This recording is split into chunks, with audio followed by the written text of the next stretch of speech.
પંચમહાલના ગોધરા સિવિલ હોસ્પિટલમાં ફિટનેસ સર્ટી માટે શિક્ષકો લાઇનમાં ઉભા રહેવા મજબૂર બન્યા। ફિટનેસ સર્ટી માટે ધક્કા ખાધા હોવા છતાં કામગીરી ન થતી હોવાનો આક્ષેપ છે। હોસ્પિટલમાં રિપોર્ટ માટે લેબની સુવિધા હોવા છતાં રિપોર્ટ નકારી આપતા હોવાનો આરોપ છે। સમગ્ર મામલે સ્થાનિક ધારાસભ્ય સી.કે. રાહુલજીએ પણ સિવિલ સત્તાધીશોને જરૂરી સૂચનો આપ્યા। હોસ્પિટલમાં ફિટનેસ સર્ટી માટે યોગ્ય કામગીરી ન થતી હોવાથી લોકોએ માંગ કરી। જીએસટી સમગ્ર મામલે સિવિલ હોસ્પિટલના મુખ્ય તબીબને સવાલ કરતા સમગ્ર મામલે મીટિંગ કરી યોગ્ય કામગીરી કરવાની ખાતરી આપવામાં આવી હતી।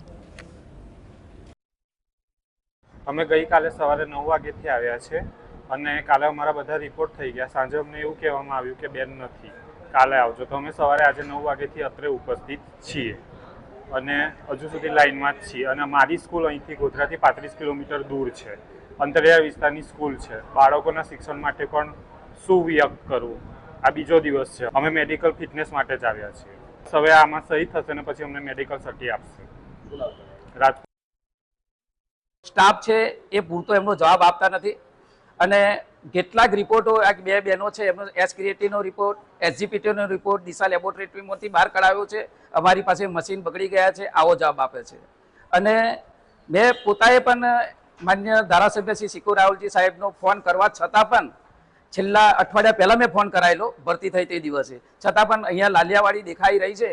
કારણ કે જે મોટી લાઈનો પડી છે છતાં જે એમનો સ્ટાફ છે એ કોઈ પણ પ્રકારનો કોઓપરેટ થતો નથી। બોર્ડ વાંચીને જાઓ, નિયમ છે એમ જાઓ, પેલા નંબર પર જાઓ, કોઈને સીધો કોઈ પણ પ્રકારનો જવાબ આપવામાં આવતો નથી।